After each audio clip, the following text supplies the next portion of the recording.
Here we are in the forest, which has not been spared from the boar. We had a really bad attack last night. I just repaired some fence that they dig underneath. I'm learning, but unfortunately the pastures are suffering because I'm not experienced enough on how to build fences that prevent them from getting in. So, without complaining too much about the boar, here's what they do. They root. If you're not familiar with the Jabalí here in Spain, the wild boar, the European boar, a little different than the feral pigs in the States, especially in Texas and in the South, and in California, as I understand. They root, and this is an example of the rooting they did during the winter and early spring until I secured some areas they were coming in. And this is the result of, this is what, March, April, May, they were doing this here. There are like spaces throughout our pastures up here because it's wet, and Spain is very dry and hot right now, super hot, extraordinarily hot. And so the boar is also suffering, looking for places it can root. And this is like an example of how it starts little by little. This was all grass growing beautifully that I planted, seeds that came up in the spring and early summer, while the alpacas were in another pasture over there on the other side of the mountain. This had a chance to sprout some grass seeds.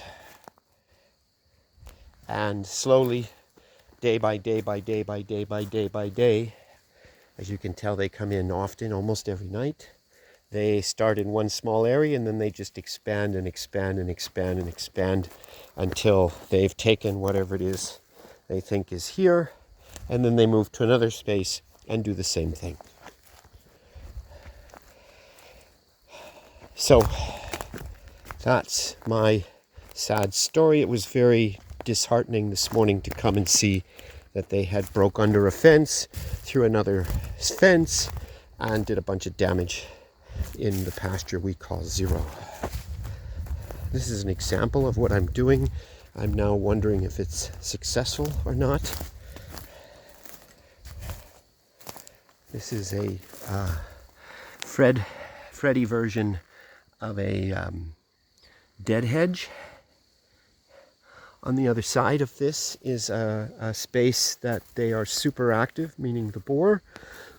They have created a giant swimming pool bath because there's a creek, seasonal creek, but it runs a good many months of the year. Maybe it just takes off August and part of September. And on the other side of this Zarza, they're called in Spanish, but these could be blackberry plants or just plain briar. These are blackberry. And on the other side of this is a ravine that is wet and collects water from the mountain and sends it down to the boys' pasture and further down the mountain. And it's fortified in the summer by a PVC pipe that brings the mountain water down and has certain valves along the way that waters pastures that my neighbors use. I don't know how successful it is. Here's a new place it's digging. This is how it starts, and if I don't cut them from continuing to come each night, they'll just grow it and grow it. And if there's a group, which I think came through last night, they will do a lot of damage if it's a group. Like 10 times the amount of damage of a small group, and move on. And I won't see them again until they pass this way again. But there's a small group or a single male or a family that will have a specific routine in which my pastures are part of that nightly routine, from up there down and then down into other gardens and apple orchards and pastures that are below me. And so this is a nightly path. This is a consistent place. Every year they take this and turn it to, well, they root up all the grass. And it's, I replant it every year with grass seed because I'm stupid, I guess, or optimistic. Maybe I won't be too hard on myself. I'm optimistic that someday I will figure out how to seal them off entirely from this set of prados or pastures. In the meanwhile, they have their favorite places in each pasture. That is maybe their favorite, and they'll dig it up every year. I plant it every year, they dig it up every year. I plant it every year, they dig it up every year. It's a silly game. I've decided this is an area they did last year. It's not really recovered. And then when it recovers, sorry, I interrupted my own thought, we get sabuco or sauco, which you know as elderberry, which grows around here. That's one of the first things that takes advantage of the broken soil. Ortiga, or a stinging nettle, and young first-year elderberry trees, which the alpacas don't eat, and they're quite aggressive.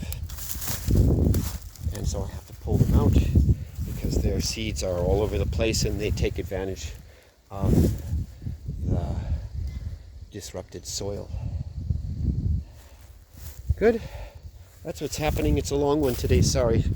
Not too many animals, just me complaining and showing you about what it means to run a farm in empty Spain. They're happy to be in here. This is the first time they've been in here since we've brought them up. I've kept it closed, and they're happy because there are loads and loads of their favorite leaves to eat, which are the willow leaves, or sauco, as we call them here in Spain. They grow out of the stumps I cut last fall. So they're happy. Sin is fantastic. I've never met an animal like him before, an alpaca like him. He was eating pellet support food, or supplemental food, at 2 weeks. And to give you context, Trufa, the big black lady that's almost a year old, she didn't even look at pienso, is what we call it, or pellet supplemental food, until weaning. And even then we had to put it in front of her face. She hadn't eaten any for 6 months. Normally it's 3, 4, 5, 6 months when they start to realize that that's delicious. He figured it out at 2 weeks and was eating the dust left over in the troughs. Now he's crunching pienso. He's crunching the pellets in his little mouth, and he's super active. Nobody will play with him. We'll never have just one again at one time. It's not fair to him. He has no playmates. He tends to jump on and bite the legs of the adults, which don't think it's so fun. There's Trufa. She still drinks from Enza. Even after weaning, she tries to sneak in and see if her mom has milk. Okay, now I'm done. I gotta go do other things. See you later. Thanks for watching.